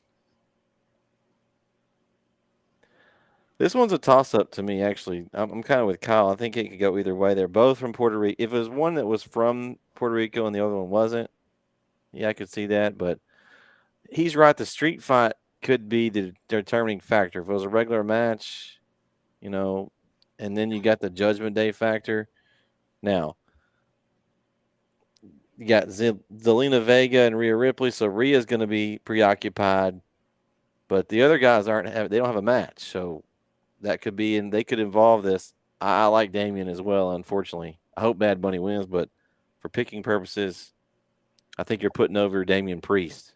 I'm shocked at you two because this is completely WWE typecasted to be the Bad Bunny win, and we're going to see the most horrific screw job to justify it. That's why we're having the street fight, is to justify in a way to allow Bad Bunny to win it, because they can't let Bad Bunny win a normal match. But they're going to let him win or they wouldn't be doing it. I mean, this is complete WWE. It's to me, it's obvious that we're going to see Bad Bunny winning. It's just going to be, how is it going to get there, and how bad are they going to get screwed, and are you going to get Rey Mysterio and continue that story in there? But I think it's going to take the Village, but I think the Village will beat Damian Priest. So we're bringing Carlito and all of them The Cologne's in there, absolutely. We're going to go old school IWC, Puerto Rico, Daddy Cologne killing somebody in the locker room kind of stuff here. All right, Brandon, what you thinking? I've been going back and forth on this. I'm gonna go Bad Bunny. I think he's gonna win it. Matt told you, didn't he? No, I was originally Bad Bunny, and then I started shifting. I was thinking, well, they're gonna put Priest over, but no, I've always thought it was gonna be Bad Bunny. And it'll be interesting to see if Kendall Jenner's ringside, and that'd have been funny if Rhea came and did something to her, but like y'all said, she's preoccupied. But maybe Kendall Jenner will distract Damian Priest and give Bad Bunny the win. So, but I think Bad Bunny. I mean, you can't have the host lose, right? Unless you're the Miz. The Miz loses all the time. Yeah, but this is different. Bad Bunny's gonna win. He lost twice last. Didn't he lose twice? 3 times at WrestleMania. 3 times. And Dig said something about being WWE. WWE actually would have this be a draw in a no disqualification match. Well, that's true. There's no way for a DQ, but they would find a way to make it happen. Okay. They didn't say it's no count out. They just said no DQ. Okay. All right, then let's go. We did Seth Rollins. Let's go with the Austin Theory, Bronson Reed, Bobby Lashley United States Championship match. Kyle, triple threat for the U.S. Championship. Who you got? I'd like to see him give it to Bronson Reed, but I don't think that's going to happen. I don't see Theory losing this. I don't see him losing it right now. I think somehow by nefarious means Theory retains. But I think it'll be a really good match. I think this will be a sneaky good match between all 3 of these guys. Who gets pinned? Bronson. I think. Do you pin him when they're trying to push him? I think Bobby's getting pinned. I think Bobby might get pinned to set up something later on. I think Bronson's going to do a move on Bobby, and Theory's going to kick Bronson out of the ring. He'll pin Bobby, and then Bronson and Bobby will keep doing their thing, and Theory will go in their direction. Exactly what Brandon said. I'm going to take the same thing, but I'm going to flip it because I don't think they're sold on Bronson Reed. I think you want to push him, and I get why we want to push him, but Bobby – he's again one of the legit players as far as a main event guy. I mean, talk about a guy who's the ultimate loser at WrestleMania. I mean, they set him up with Bray Wyatt and going to give him a big stage, and then Bray does what Bray does, and now he's just kind of back there. Bobby has a real big opportunity. I still think Bobby has upside in his push, so I don't think he's going to take the fall from that. So who you going to take, Matt? I'm going to take Austin, but I think I'm going to take their storyline and flip it. I think Bobby's going to beat Bronson and then throw Bobby out of the ring and let Theory get the win. Yeah. Okay. All right. So, man, I don't want to pick Austin Theory because I'm really tired of seeing him on TV. I don't like his character. It's just kind of like he's just this young, arrogant guy that hasn't done a whole lot. I beat John Cena. I, I, um, I want to say Bronson Reed, but I don't think he's ready. I don't think he's quite ready. So I kind of agree with you guys. I don't know who takes the pin. I don't think it hurts Lashley to take the pin. That's why I would lean that direction, just because a pin over Lashley doesn't do anything damage him because he's just Bobby Lashley. They're trying to push Bronson Reed, but I'm going with Theory, but I don't want to pick him, but I just think they like him, so I think that's where they're going to go. Well, you know why Bronson Reed won't win, right? Because he's going to Raw, and they've already made it clear this title has to go SmackDown. So it's got to be Theory or Lashley based on that logic. You would think, Brandon. Well, I mean, they're not going to put the title. I mean, unless Gunther's going to drop his to someone from SmackDown. Yeah, I don't know. They could ride it out with the titles like that for a minute, and then someone another match it switches. I don't know. It's just, but you are right. That's Bronson wins it, and then they just make him give it up because he's on the wrong show. Or they make him go to the other roster. They have to make a trade or something. You have to make a trade. Yeah. Yeah, that's something they never do, which is in drafts all the time. Yeah, I wish they would have did that like last night. The last two night did trades like. Yeah, they've done it in the past. They just haven't done it recently. So I feel like Cena got traded one time. Okay. All right. Let's see. We got Rhea Ripley, Selena Vega, SmackDown Women's Championship. I'm gonna go ahead and pick. They're not dropping off of Rhea Ripley. I know it's the home country thing, but in this case, she just got the title. They're trying to push her. I'm going with Rhea. Kyle, you got Rhea. Rhea. Squash match, Rhea. I'm gonna throw a curveball. Uh-oh. Zelina wins, but Rhea keeps the title. Okay. We'll get a disqualification. So that way you still have Zelina win, and then you put more heat on Rhea, and she's still a strong champion. Okay. But so how would that be picked though? Because you're picking Selena to win, but she doesn't get to keep the title. So even if it's no matter how she wins, I guess then I'm gonna be right either way. See that's what I'm saying. Like how is that? How do we do that? Because give me Zelina. Give me Zelina as my pick. Okay. She didn't win, but I think Rhea keeps the title. Brandon. Okay. But they gotta help the hometown girl somehow. She didn't get the title, but she still gets the win. Well, she's getting a match for the title at a pay-per-view when hasn't been pushed in a long, long time. So that's pretty. Yeah. I mean, that's a big enough, push. She's trying to be different. Okay.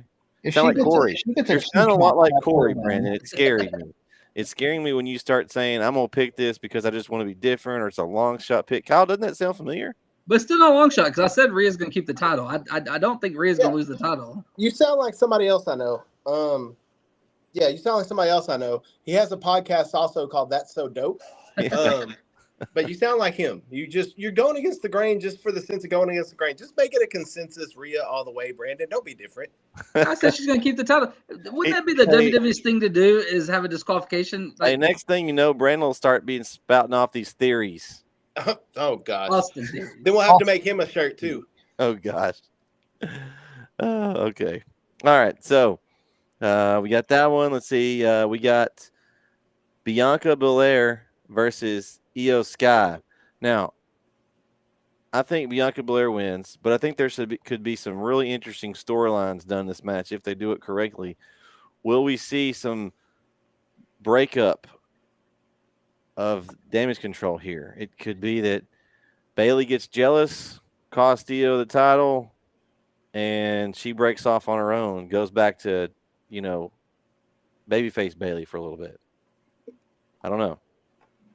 I'm going with Bianca Belair. I think there may be some shenanigans involved on this one, though.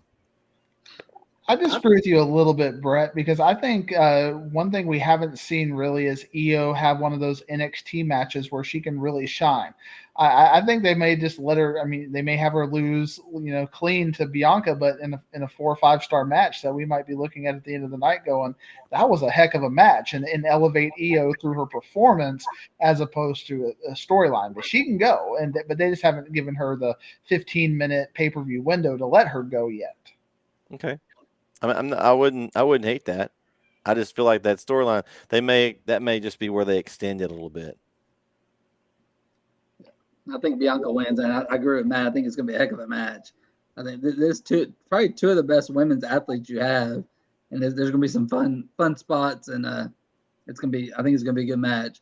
So hopefully the storyline stuff they saved it either after the match or Raw or SmackDown. But hopefully just let this match happen and then let Baylor do her things after if she's going to do it. I'm taking Io. I'm picking Io to win because they just drafted Bianca over to SmackDown. Instead of doing a lame title swap, why not just have Bianca lose the title, Io take it?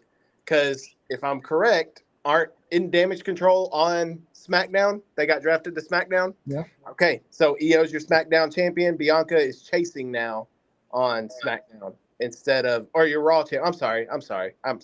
Io and them got drafted to Raw. So Io becomes your Raw Women's Champion without having to do a title swap. But what about Rhea then? Maybe you still got to do this. I'm picking Io. I'm sorry. Right. I'm picking Io.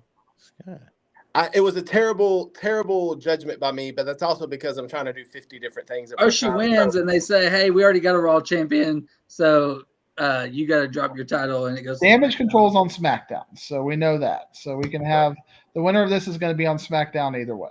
Yeah, okay. Well, maybe that's what I meant. I'm picking Io. It's Io's time. I'm picking Io, and I'm calling her Io Shirai. I'm not calling her Io Sky. She's Io Shirai. Rage Against the Machine, KO. Rage Against the Machine. That's right. Genius Thank of the you, Shirai.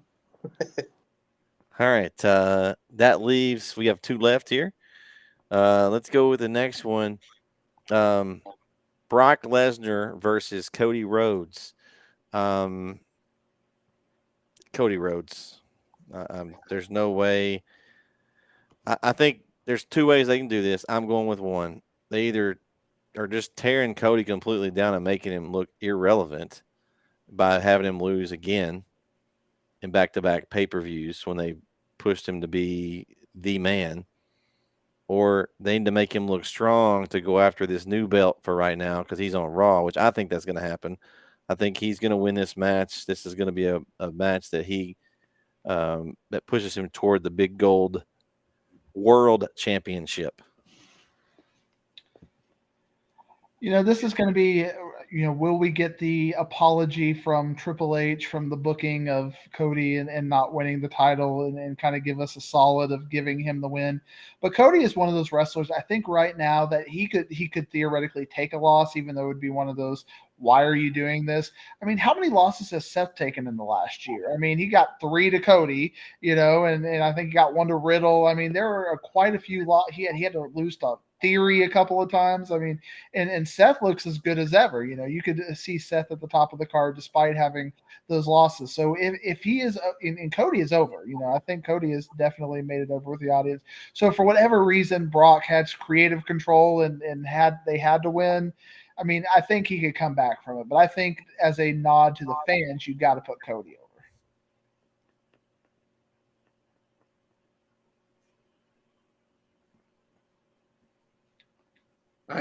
It's gonna be Cody. So it's gotta be Cody. Yeah. Is Dustin gonna come? Because that was a Dustin voice there. So. All right, Kyle, what you got?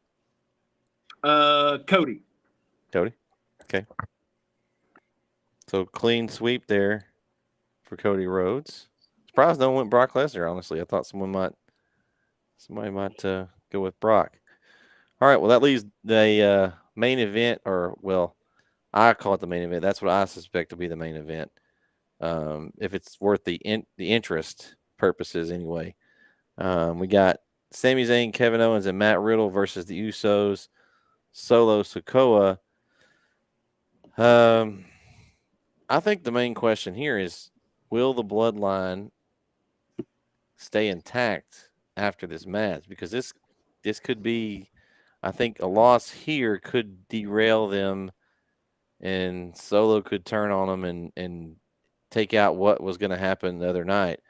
I think that's what's going to happen. I think Sammy, KO, and Riddle get the win, but I think Solo takes out the Usos and turns on them and kind of starts that little feud going. And then we find out about maybe it was Roman that instructed it on a loss, the next SmackDown when he comes back, in 3 or 4 weeks, whenever that is. Yeah, I agree. I think it's just completely set up to be. Yeah, I don't believe Solo as a character. I don't believe Solo as a top guy right now, and I think he's being a little bit too pushed, really, because I don't think he has. I mean, he's got obviously the bloodline, but I don't think he has the skills or the mic skills, to believably beat even Jay or Jimmy. So I appreciate that they're trying to push him. I don't buy it. I don't think a lot of the audience buys it. I don't think anybody's going to pay a ticket to go see Solo anytime soon. I think that you're going to see KO, Sammy, and Riddle win yet again, and I think it will lead to that fracture and breakup. But again, the way that the WWE kind of scripts things, you've been seeing them take a lot of losses. So maybe this is where they get their win back. I mean, we kind of saw that with even Riddle beating Jimmy Uso on Raw this past week. So I think that this might be set up for the Bloodline to get their win back, and they could definitely do so in a way where they have Solo beat Riddle and probably no tarnish off of KO and Sammy. Kyle, you want to go ahead and get yours in? I know he's got the news coming up. Yeah, 10 o'clock. Yeah, let me get mine in real quick. So I'm taking Sammy, KO, and Riddle win. At the end of the match, Solo attacks the Usos. Turn. Okay, that's kind of what I'm thinking. And I'm sorry, but I gotta go, guys. No, you're good. We appreciate sorry I it. wasn't there tonight. 10 o'clock news. Hey, we'll see you on the review show. Okay, all right. See y'all. See ya. Thanks, Kyle, for joining us. And he was doing double duty tonight. I was glad he could make it. All right, Brandon, that leaves you. What say you? Sammy, Kevin, and Riddle win. I do have to disagree with Matt. Solo. Just I don't know, man. There's something about him.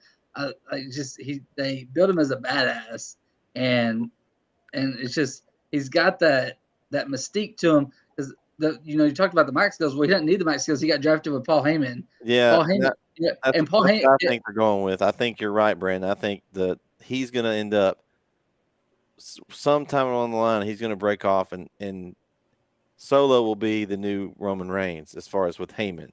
Yeah, how many times lately you've seen Heyman whispering in Solo's ear, and Solo's just expression doesn't change for anything. He doesn't laugh. He doesn't. He's just locked in all the time. There's just something about him, and I don't know. I think he's a star. I mean, I get part of what Matt's saying, but I just don't agree. I believe everything about Solo. Maybe I'm a sucker. Could he be the one that eventually turns on Roman and takes the title, and they put him so over, and Roman takes time off, and now he's the new Roman Reigns, and with Heyman, with Heyman. Yeah. And what do you think, Matt? You liking that? I just don't. I don't buy it, and hopefully there's more Brandons in the world to be buying this to where maybe we can get some believability there. But I mean, there's so many people on the roster that if you told me this versus Solo and did this person win, I'd be like, yeah, that Braun could beat Solo. I could see Braun squashing Solo. I mean, he just the Samoan spike as a finisher. I don't like that. I mean, I just think it's kind of a weak finisher. the whole package right now. Obviously, Heyman is the best in the game at what he does, and he can elevate anybody. You put anybody with Heyman, and you got gold right off the bat. But for me, Solo is just not believable yet. He doesn't even really have any big wins. I mean, his one match against Cody, he lost to Cody, and so I mean, there's no big wins where you just look at and believe it. And who do you think would be able to elevate him? You know, it's Seth. I mean, you know, you look at that, and it's just like, well, if he beats Roman Reigns, doesn't that elevate him? I mean, if it he's does, if he's the one that ends the streak. I mean, that naturally does, but I just don't see it being very believable. Well, the only reason I could see it is that I think that this whole time, the only reason he's kept the belt Roman has over the last 6 months. When was it he came in? It was the one across the overseas, wasn't it? When he came, the Usos were banned from the match, and he came in. Ever since then, it's really been Solo that has done a lot of the, you know, basically helping Roman Reigns win matches. The Usos have been there, but it's been Solo that's been the key. So if he's the key to keeping it, he turns and he takes it, because now he doesn't have that person that you know, I guess the enforcer, as he calls him, in his back pocket. I just think that would be a cool storyline. Then maybe Roman takes some time off. When you put it out like that, it kind of highlights. Roman's been taking time out. I mean, you just laid out this thing, and Roman's had 4 matches. I'm talking about months and months. Like, he goes away for a while after he gets, and then, you know, Solo kind of, you know, runs his little mini Roman thing, and then Roman comes back and they have a rematch later down the line. Could be intriguing.